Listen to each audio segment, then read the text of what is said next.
Hey guys, how's it going? This is Daaro DS, and welcome to Witch on the Holy Night. This is episode number 7. Last time, Souichirou, our good buddy Souichirou, was explaining to the vice president about what he saw that one night. And yet we have no idea what he was talking about because I had no idea what happened. But at the very end of the episode, we ended up meeting a familiar person who I cannot remember, but we will figure out who she is. She is Aoko's older sister. I believe that's who it was.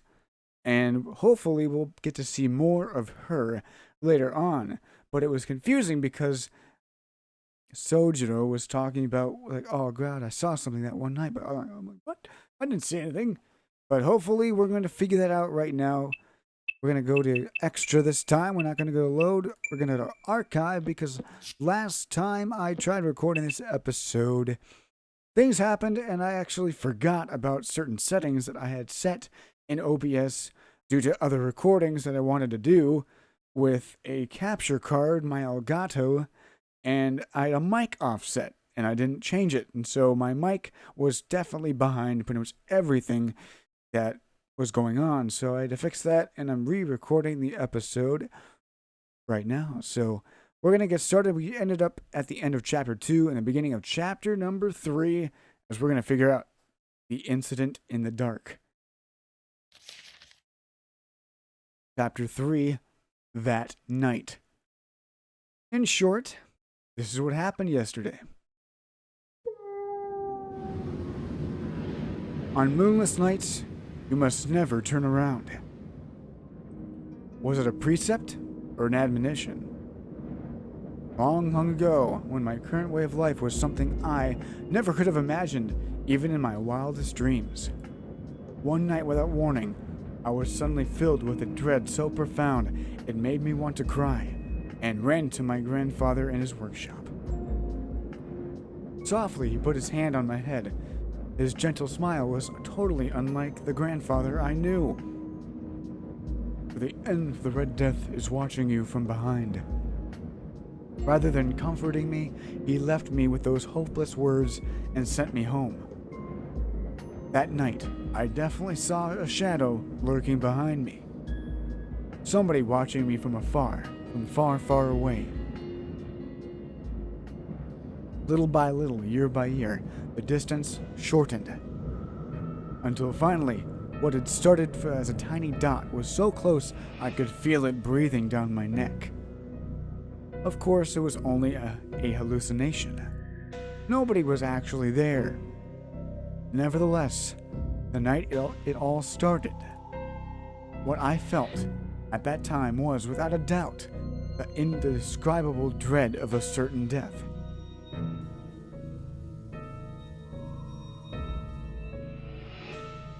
Hi diddle diddle, the cat in the fiddle, the cow jumped over the moon, the little dog laughed. How long ago was it? That hazy picture book-like recollection buried deep within my distant childhood memories. Even now on dark nights, my grandfather's foreboding words lingered in my ears. No matter how loudly the wind roared, no matter how entrancing the girl beside me sang, I could never drown them out. They've arrived.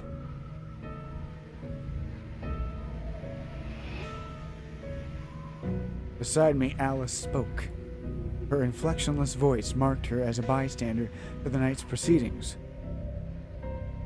Aside from us, the park was totally deserted. We had come here to celebrate the birth of the new me. Although I had to say it, it was the most inviting night for my big debut. It wasn't the most. Thick, heavy clouds blocked the stars like a black umbrella, carried along by the strong winds that tore the sky. The hands on the clock at the center of the park pointed straight up, as if reaching for the moon. Too bad for them, there was no moon to reach tonight. The ferocity of the winter air grew with each passing moment. Every breath I took made me feel like I was being frozen from the inside out.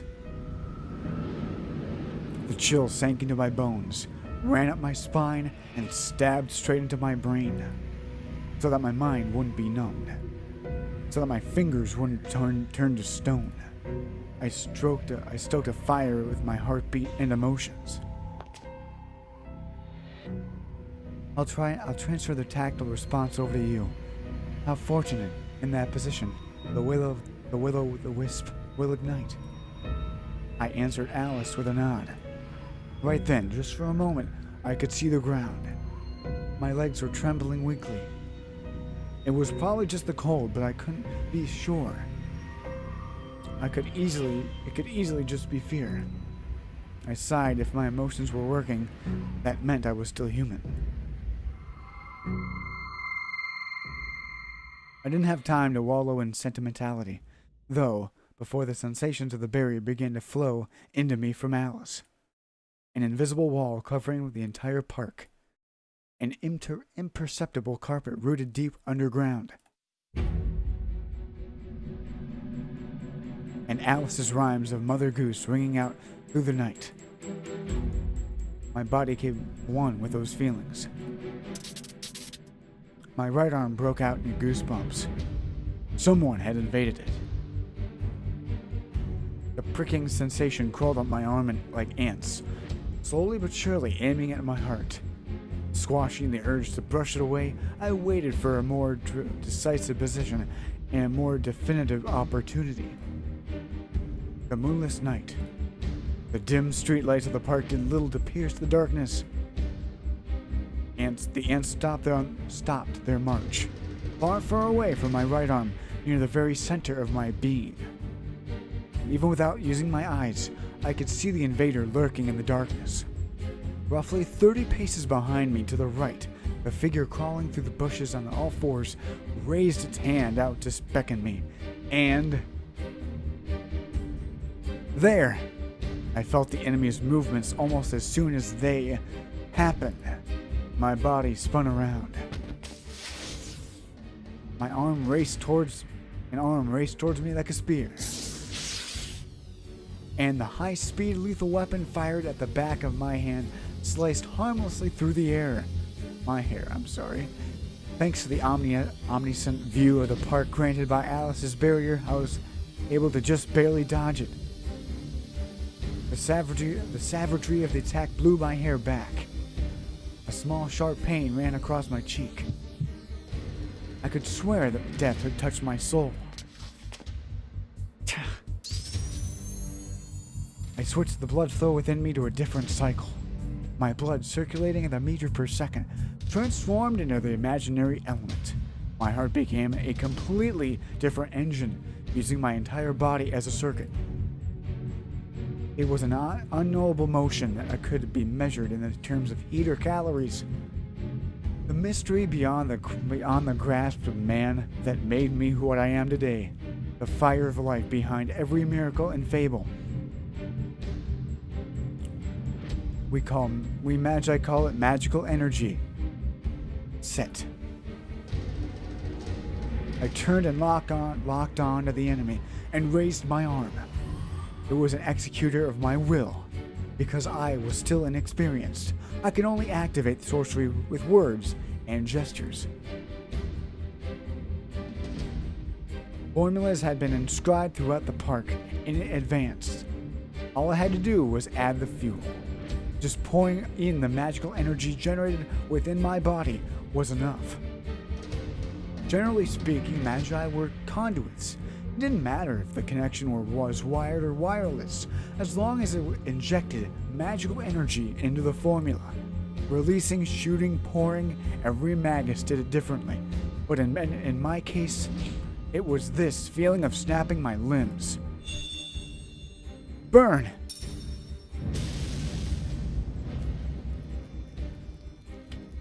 I countered speed with speed.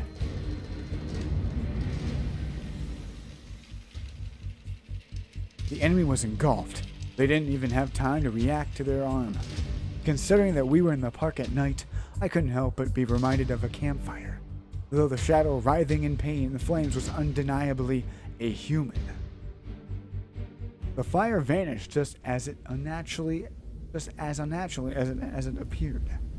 The sound of the stench of burning faded away. Here, I'll go check the corpse. So you take the barrier. I spoke to Alice and started walking towards the now motionless figure lying on the ground. I killed them. Even if they were an enemy, I still stole away a person's life. My throat was parched. It didn't feel real. I knew I couldn't swallow away the hard, bitter truth of what I'd done, but I tried anyway. I was unsurprisingly calm. My heart was pounding and my breath was ragged, but my mind was crystal clear. Before I knew it, the pile of cinders was at my feet. I stared at it wearily, half expecting it to spring to life and attack again. Thankfully, everything seemed to be in order. They had completely burned to ash. Something wasn't right. Just glancing at them, the remains felt strangely inorganic. My heart sank. Gingerly, I lifted the figure's head and was greeted, but what greeted me was the white, featureless face of a mannequin. Shit! They got us again! I kicked the mannequin and screamed. Ash danced in the wind as the corpse disintegrated. But then, was it really a corpse at all? Was it? It was just a puppet. Our carefully laid trap had once again become up empty. In other words, my true first battle was still yet to come. At this rate, I'll never be a real... Huh? Just then, something familiar caught my eye. The shadow of the slide just a little ways away was strange, as if it was being puffed by something that shouldn't be there. Maybe I was still caught up in the heat of battle because it took me a second to realize what that extra shadow was. Who's there? Calling out was a mistake. As soon as I heard my voice, the person wearing that all too familiar high school uniform nearly jumped out of his skin, turned around, and took off running at an unbelievable pace. It was like he was running for his life.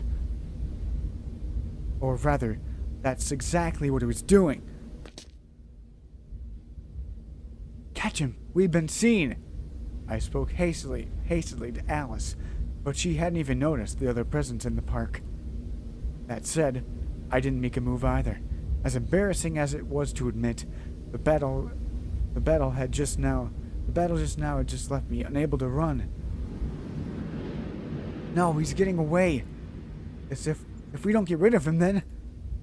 There was no room for elegance. For us being seen here was a matter of life and death. Wait, you! I shook off the numbness in my legs and dashed after him. It really was a magnificent escape. The witness melted into the darkness of the residential district without a trace. Damn it! Why didn't the barrier pick him up? I vented my frustration to nobody in particular. He was gone, and there was nothing I could do about it. I gave up the chase, cursing my own ineptitude. Though it was only temporary, right now the park was Alice's forest. Inside, people's faces and voices became hazy and indistinct, like the plot of a fairy tale. He might have seen everything that happened here, but there was no way he could have recognized me or Alice, in which case there was still time to act. There was a boy. I walked back to the park. He had definitely been wearing my high school's uniform. As far as clues went, it was more than enough. If he was one of my students, then there was no shortage of methods at my disposal to find him. Still, why does this sort of stuff keep happening to me?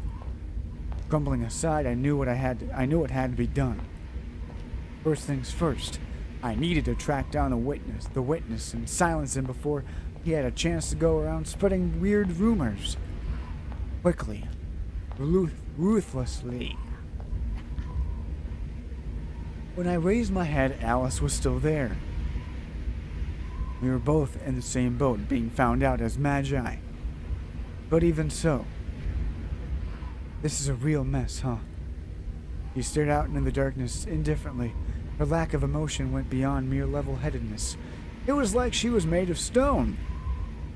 Is it seriously pissed me off? Her monotonous voice suited this moonless night so well, it made me want to scream.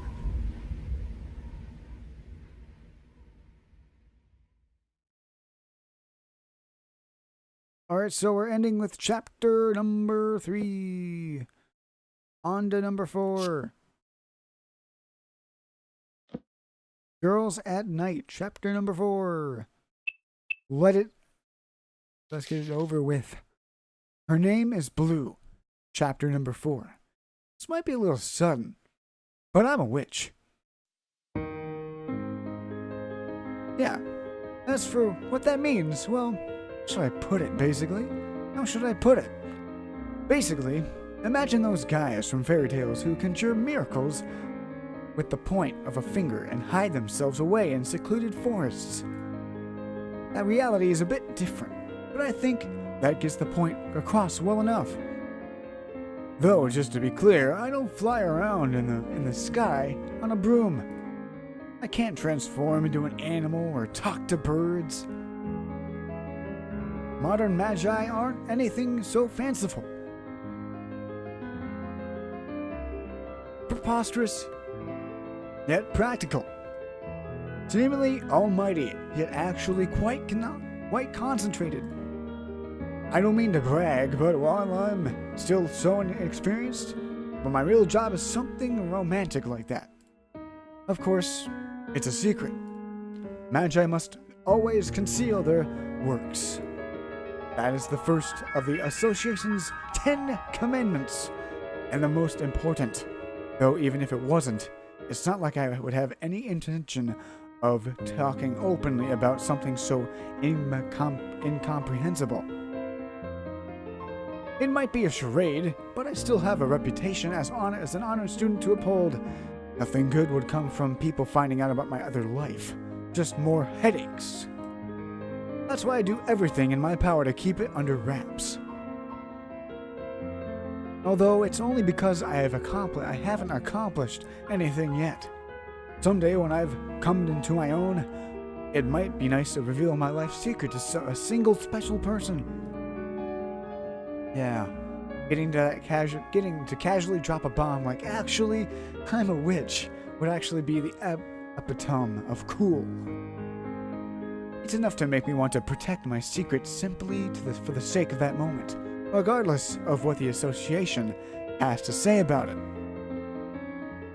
When I told that to my grandfather, he patted me on the head. I don't know if he was praising me or scolding me, but his touch was gentle. It was decided that I would succeed him the day I graduated from middle school.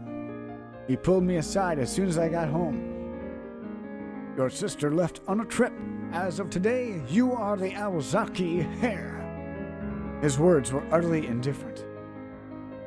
Well, I knew that my family passed down some stuffy old thing like sorcery. I honestly never dreamed of that the burden of inheriting it would fall to me. Traditionally, sorcery is only taught to the eldest child. Jumping through all the hoops required to become a so-called magician was my older sister's role, not mine.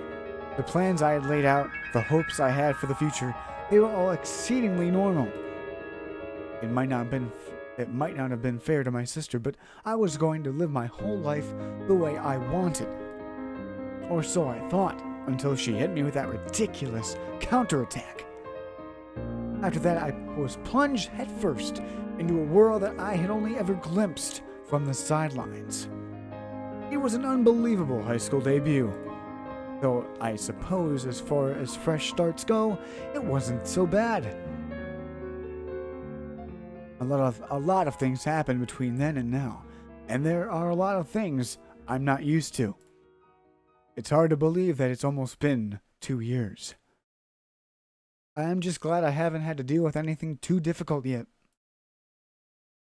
I mean, sure, there was that time my roommate and I spent 6 months trying to kill each other, but who's counting? Plus, my talent as a magician is apparently pretty amazing in its own way, so I haven't had any problems on that front either. I've had my share of headaches, of course, but that's just a part of being human. I never once felt uneasy about the future. Everything should be smooth sailing from here on out. If only it weren't for last night. Well, Alice confronted Aoko as soon as she stepped through the door. Though her voice lacked even the slightest sense of urgency and crisis, her dark crystalline eyes clearly communicated the gravity of the situation. Aoko stripped out of her drab coat and put it on a hanger and plopped down on the sofa across from her. First, how's your side of the investigation going? No good.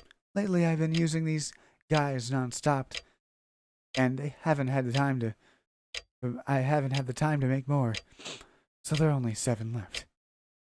She glanced away toward the box sitting on the table. And none of them were out scouting yesterday. I thought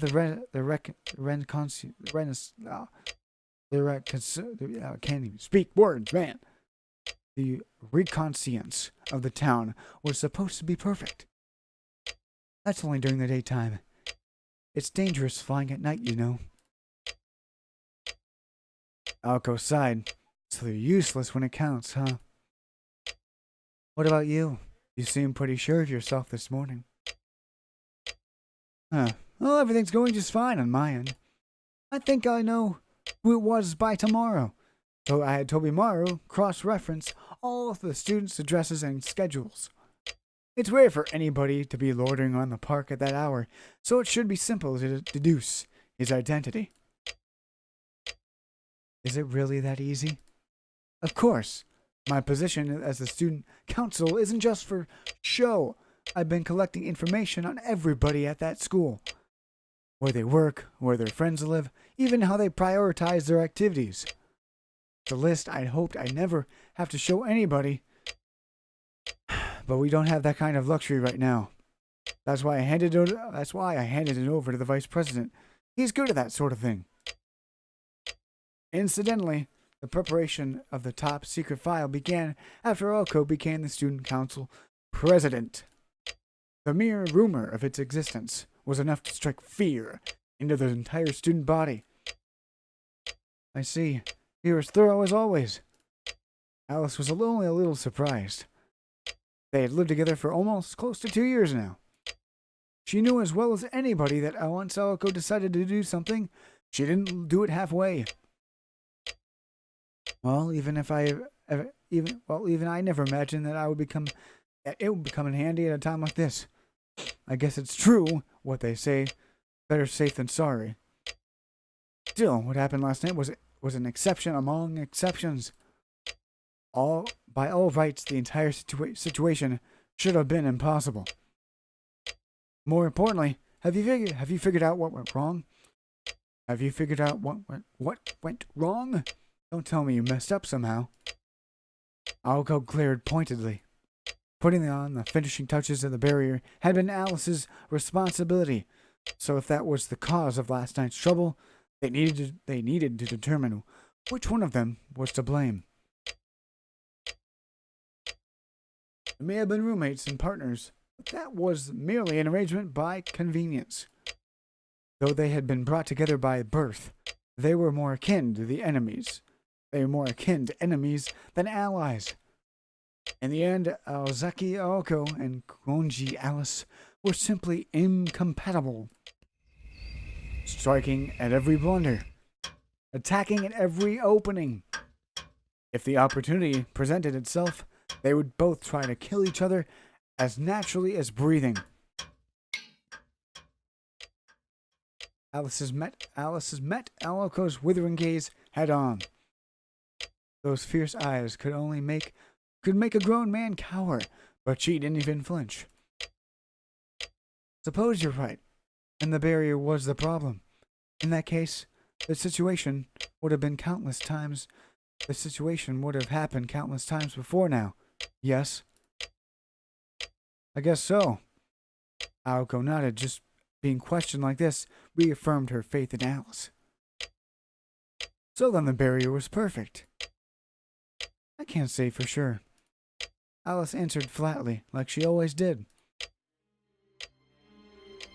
Essentially, a barrier is a closed-off world.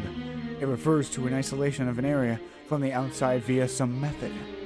There's various types, ranging from physical barriers that actually shut an enclosed space beyond a wall, to perceptual barriers that could seal the situation within them, using things like mirrors, mist, and trees. However, the cost of closing off the inside is the creation of an abnormality on the outside. Even if a place is forbidden, it is impossible to cover up the fact that it is forbidden.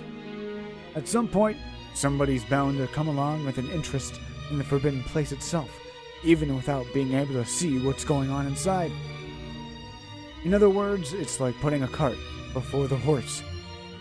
A truly superior barrier would be the one that cannot be detected from the outside at all, but at the same time allows the no outside interference.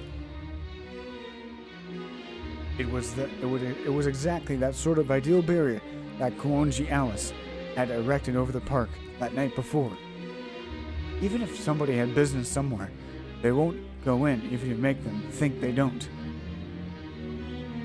It takes a lot of time and effort to surround a place you want to hide with a temporary consciousness falsification barrier.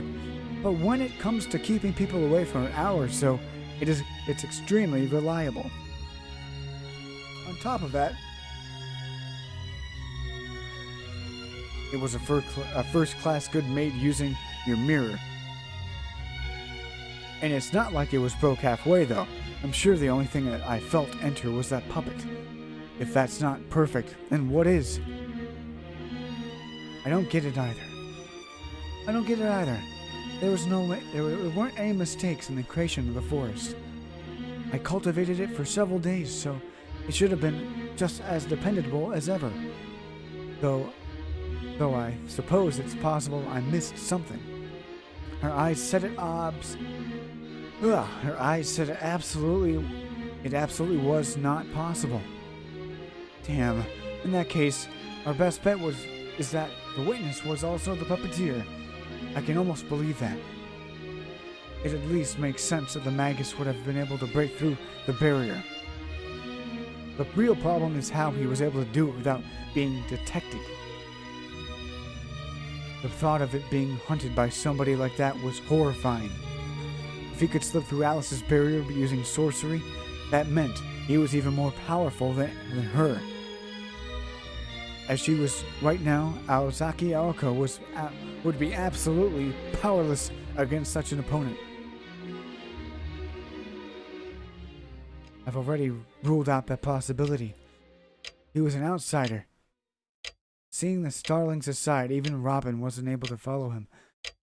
And there weren't any traces of magical energy.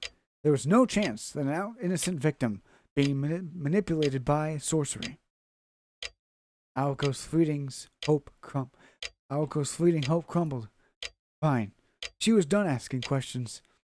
Nothing to do but chalk it up as bad luck and move on.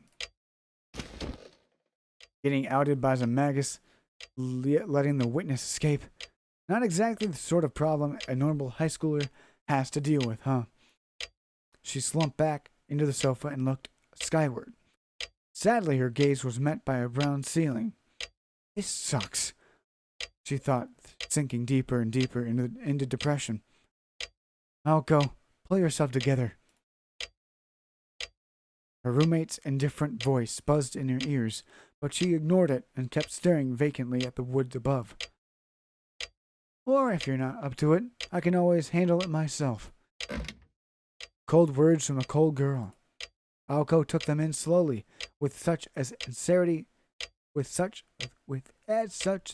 as she could muster. It was like swallowing molten lead. That's right. I've already made my decision. Of course, that was a lie.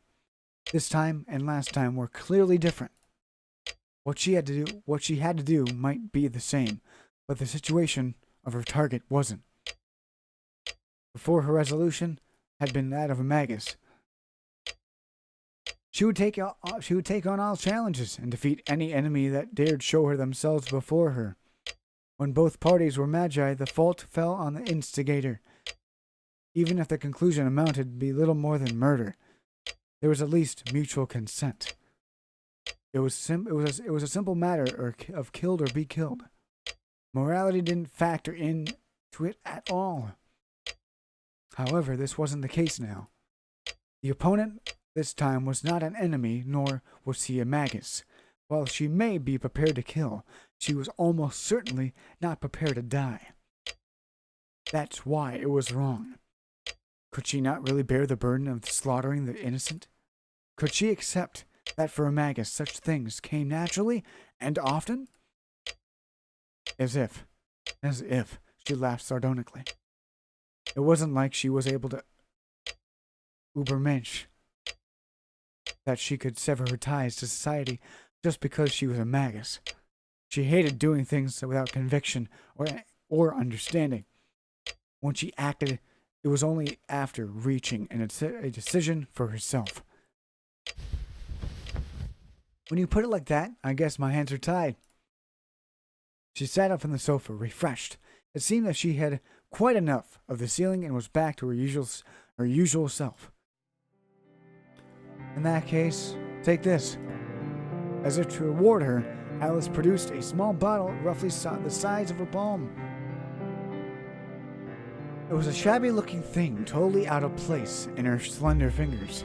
The glass was clouded, the contents were empty, and there were bits of gunk left over from the label that had been forcibly removed. What was it?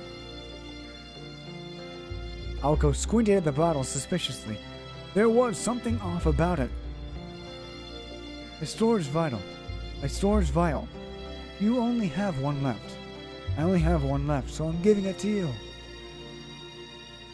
And the name eludes me, but I think it's something in a Chinese novel.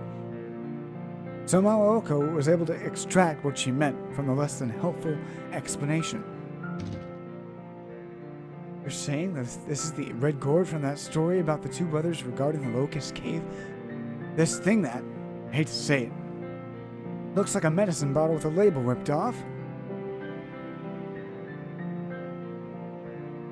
Alice gazed at the bottle intensely.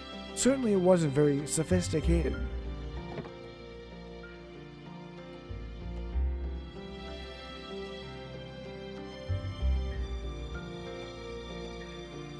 But it wasn't like she was the one that was able to use it. She set it on the table. It's more like a suet jade flask than a red cord. That's not an issue here. What about my dignity as a magus? You shouldn't be concerned yourself over trivialities. Just be thankful it wasn't a bottle of laxatives. It was a fairly compelling argument. All you have to do is open the lid and ask for his name. But be careful. The bottle will break if he resists. Aoko raised her eyebrow at that. Wait a minute. If he can't resist, then that means I have to use it when he's sleeping, right? I never tried that. Are there any people who would answer the questions in their sleep? Yes, actually. Though I admit it's pretty rare. In which case, she would need to awaken him as much as possible until he was close to passing out. All right, if you drug him or use sorcery, the bottle will overload and break. So be mindful of that too. Useless. Freaking useless. That really depends on you, doesn't it? Alice averted her eyes and as if to say she was tired of talking about it. Oh, you always did have a thing for those sort of trinkets. Is it another one of your hobbies? Aoko asked, though silently wishing her roommate would dial it back a little. I suppose it is. At any rate, how about it? Are you going to take it or not? Silence, then after a brief moment of hesitation, she snatched the bottle off the table and put it in her pocket. Well, she thought, never know when it might come in handy.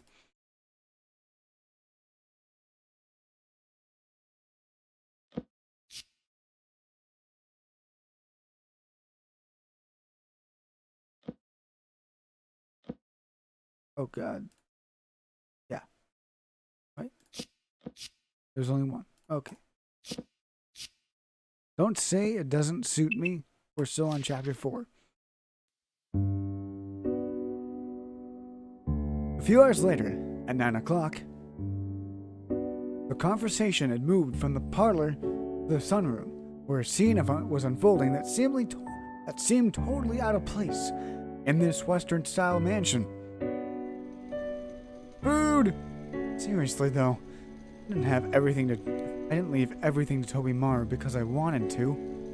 A steaming earthenware pot sat on the table. Aoko was grumbling to nobody in particular as she plucked out food with her chopsticks. Tonight they were having a Japanese cuisine unbecoming of a European estate.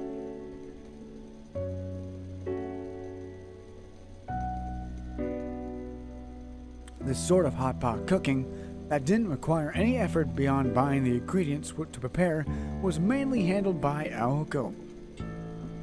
Across from her, Alice prodded silently at the stew with her fork. It's all because Yamashiro showed up spouting about some nonsense like, Soichirou still hasn't joined any clubs. Take care of that for me, will you? In the end, I didn't have any energy to go over the activity of every single student, too. The egg she had taken was still snow white, but she put it back and reached for some of the fast-cooking shiratori noodles instead. Oh. Anyway, I know that idiot is busy all the time with work. That's why I tried my hardest to find him a club with a captain that would treat him well and let him take it easy until the spring. Oh God, I'm sorry. And what do I get? Not even a thank you. Hey, are you listening, Alice? Perhaps her mouth was full of food because she merely nodded silently in response. Her expression, she said, wasn't interested at all and had absolutely no opinion on the matter. But at the very least, she seemed that she was paying attention. Satisfied, Aoko nibbled on some hanpen. But what really gets me is how everybody keeps talking about how great he is. I mean, even Toby Maru was going on about it. Of all people, he's not great. He's just a blockhead. Really, there must be something wrong with him if he doesn't get angry after what I said. She thought about what had happened in the student council room earlier, about how Soichirou had taken her one-sided abuse and left without so much as a whimper of protest. Just remembering his stupid smug face was enough to make her swallow the rest of her hanpen without even chewing it. What is it I understand? Her parting words had been eerily similar to the ones that marked the end of her childhood. You understand, don't you, Aoko? That is, that you can continue on as yourself regardless.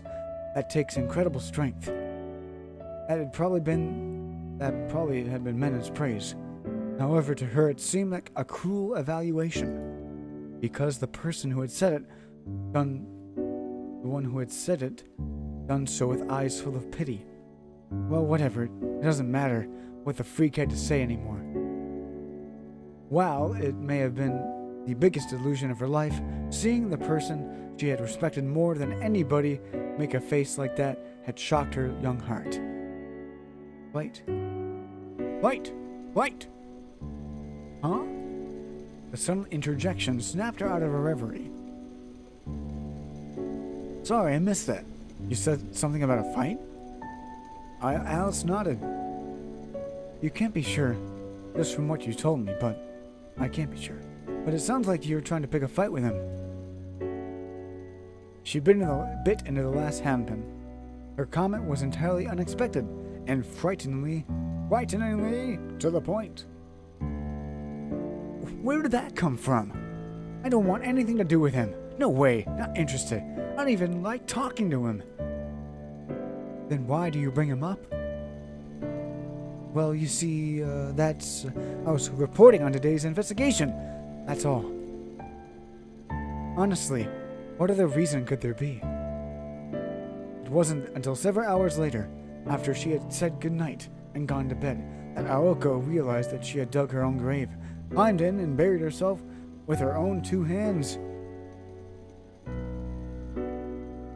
It's fine. I don't really care. But Aoko, are you sure you hate him?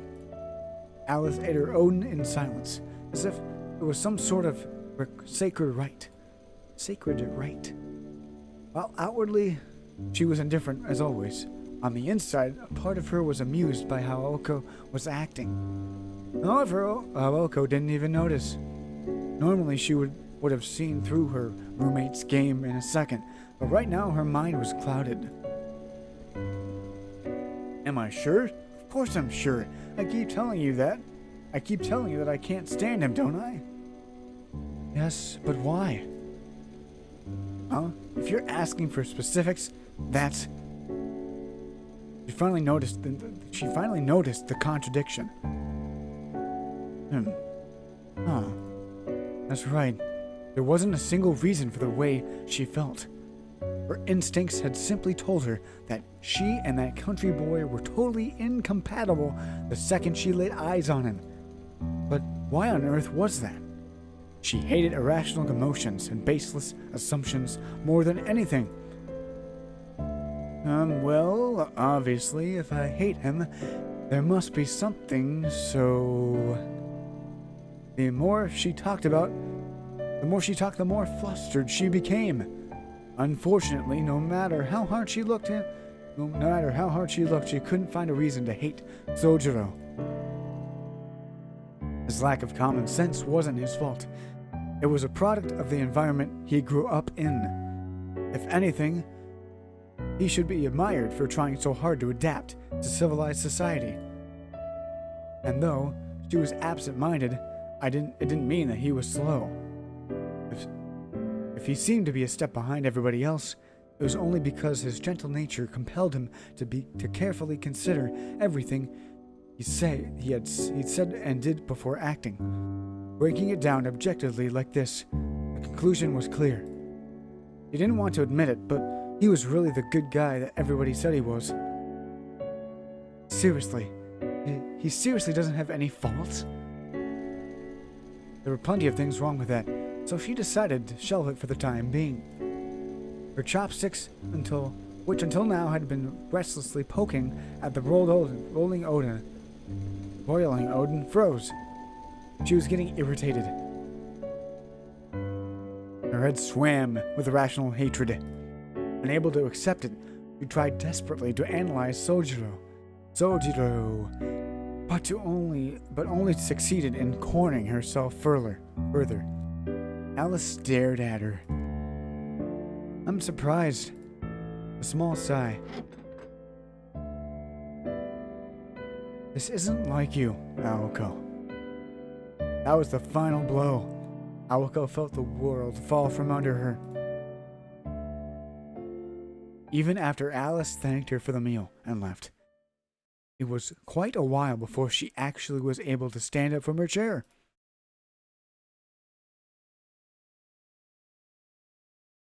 And that is it.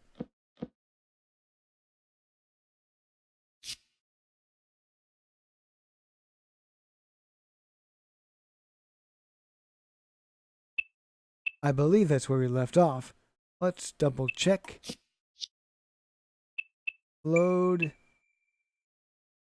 the secret resolution. I believe that is where we were. That's where I saved anyway. I wish there was like a thing to it, but I'm not entirely sure. But we're about 45 minutes into this episode number 7 of Witch on the Holy Night. I am Daaro. I hope you guys enjoyed today's episode. Leave a like if you did. Comment if you have any suggestions about certain characters, or if you just want to talk some Natsu-verse with me, then feel free to do so. This is Daaro. I'll catch you guys next time. Peace.